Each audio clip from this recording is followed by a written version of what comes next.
안녕하세요, 최욱입니다. 그라모폰이라는 단어의 유래에 대해서 알아보겠습니다. 그라모폰이라는 단어의 유래를 알기 위해서는 우선 축음기의 역사를 알아야 됩니다. 알려져 있다시피 토마스 에디슨이 1877년에 최초로 포노그래프라는 축음기를 발명한 것으로 알고 있는데요. 사실은 이보다 17년 앞서 프랑스의 레옹 스코트라는 발명가가 포노토그래프라고 하는 거를 개발을 했습니다.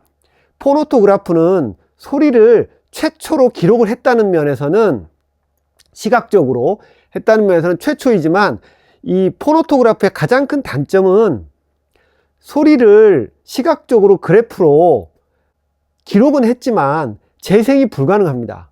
석고통에다가 끄름을 입혀서 소리의 진동을 거기다 새겨 넣은 건데요, 끄름에 의해서 새겨진 게 과연 재생이 가능하겠습니까? 재생이 불가능하죠. 그래서 토마스 에디슨이 발명한 포노그래프야말로 최초로 소리를 기록하고 재생이 가능한 진정한 의미의 축음기라고 할 수 있습니다. 먼저 그러면 에디슨의 포노그래프 도식도를 한번 보겠습니다. 오른쪽 위에 녹음이라고 새겨진 부분이 보이죠? 거기에 입을 대고 말을 하면 관을 따라서 진동판이 울리게 되죠. 그 진동판 끝에는 침이 있는데 그 침이 얇은 주석 포일에 소리를 새기게 됩니다. 진동을 새기게 돼요.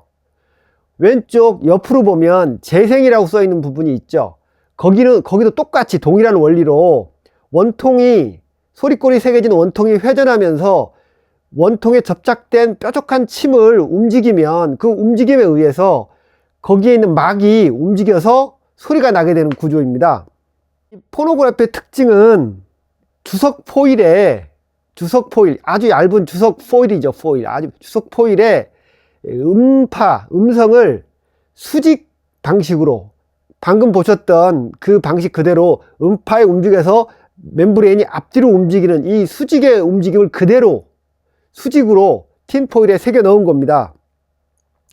그래서 이 포노그래프라는 이름을 뜻풀이를 해보면 포노, PHONO, 포노, 즉 소리, 그래프는 우리가 잘 아는 그래프죠. 그래프, 소리의 그래프다. 아주 의미적으로나 발음상으로 아주 좋습니다.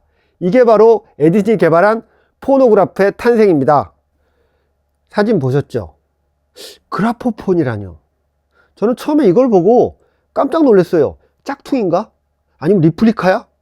리플리카라고 하기에는 너무 고색창이라고 완벽한 원목으로 만든 제품이었어요. 이게 도대체 왜 있는 것일까 궁금해서, 짝퉁이 저럴 수는 없는데 해서 처음 찾아봤습니다. 그랬더니 이게 전화기를 발명한 것으로 유명한 그레이엄 벨이 만든 볼타 연구소에서 개발한 새로운 축음기였어요. 볼타 연구소에서 새로 개발한 이 그래프폰은 에디슨의 포노그래프와는 좀 다릅니다.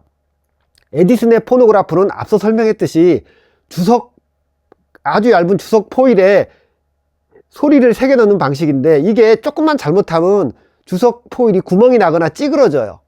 그래서 사용자가 사용하기가 어렵습니다. 그래서 좀 더 쉽게 편하게 사용할 수 있는 방법이 없을까 찾다가 주석 포일 대신에 왁스를 사용해서 소리를 기록하고 재생할 수 있게 한 겁니다. 주석 포일은 몇 번 사용하지 않으면 다 뭉개져서 소리 형체를 알 수가 없는데, 왁스는 그보다 훨씬 더 많은 횟수를 사용할 수 있는 장점도 있었습니다. 그래프폰은 또한 상용화하지는 않았지만 에디슨이 수직 기록 방식을 고집한 데 반해서 수평 기록도 가능하다는 가능성을 연구를 했어요. 그래서 포노그래프의 새로운 제품이다 그래갖고 앞뒤의 단어를 바꿔서 그래프폰이라는 이름으로 출시를 하게 됩니다. 이 그래프폰은 나중에 회사가 설립이 되고 계속 인수합병을 통해서 우리가 아는 콜롬비아 레코드사가 됩니다. 결국은 그래프폰이라는 축음기는 에디슨의 포노그래프에서 새로 발전된 형태로 포노그래프의 포노와 그래프를 뒤바꿔서 그래프폰이라는 새로운 축음기를 만든 것입니다. 그래서 그래프폰은 짝퉁이나 오타가 아닙니다. 볼타 연구소에서 그래프폰이라는 것을 개발해서 막 출시할 즈음에 독일의 발명가 에밀 베를리너도 비슷한 고민을 했습니다. 이 원통형 실린더의 가장 큰 단점은 뭐냐면 요게 이렇게 돼서 돌아가는데요. 여기 소리꼴이 새겨져 있죠.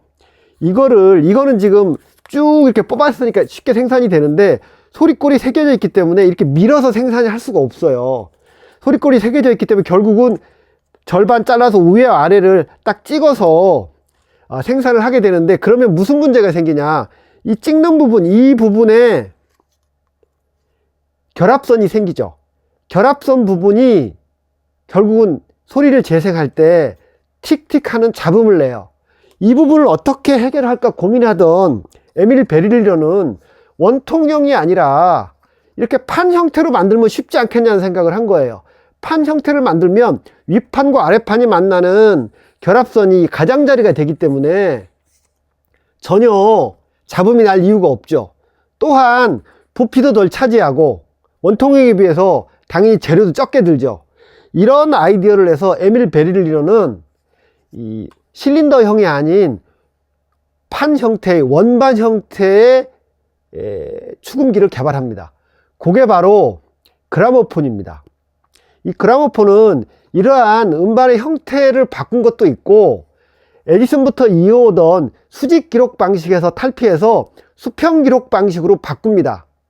그런데 이렇게 하면 무슨 문제가 생기냐면, 요것이 진동판이라고 할 때 에디슨의 제품은 뾰족한 침이 있어서 침이 이렇게 그대로 이렇게 움직이면 직관적으로 바로 여기서 소리가 나게 되는데요.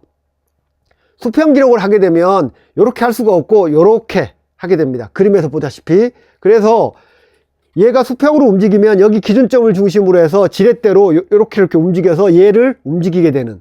그래서 결국 이 레코드 판명과 이렇게 닿는 게 아니라 이렇게 닿는 형태를 갖출 수밖에 없습니다. 사진을 보시면 잘 이해가 될 것입니다. 이런 두 가지를 가지고 에밀 베를리너는 그라모폰이라는 것을 만들었는데요. 이 사람이 독일에서 먼저 만들었는데 이게 장사가 잘 안 됐어요. 그래서 드디어 신대륙인 미국에서 제대로 한번 해보자 해가지고 최초로 미국에 회사를 만드는데, 포노그라프, 그라포폰 다 이미 기존에 연구를 하고 있고 발표가 된 것들이 있단 말이죠. 그러면 베를리너 입장에서는 이와 다른 단어를 써서 회사를 차릴 수밖에 없었어요. 그래서 사실 그라포폰은, 볼타 연구소의 그라포폰은 그라포폰, 포포 이 두 개 들어가서 발음상 좋지도 않습니다. 그래서 아마 여기서 베를리너는 무슨 생각을 하냐, 이 P 발음을 뭘로 바꾸자. 그래서 그라모로 바꿉니다. 이 그램이라고 하는 건 우리가 잘 아실 때 몇 그램 할 때 무게를 재는 단위죠. 이 단위라는, 이 단위에 가운데 O를 붙여서 그라모폰으로 하면 발음이 아주 쉽습니다. 그래서 미국의 최초로 그라모폰이라는 회사를 설립을 하게 됩니다. 그래서 이 그라모폰을 만들어지게 되는데요. 이 그라모폰의 독일 자회사, 가이스버그가 만든 독일 자회사가 도이치 그라모폰이 됩니다, 지금의. 그리고 그라모폰이라는 이름으로 영국에서 클래식 잡지를 만들게 되거든요.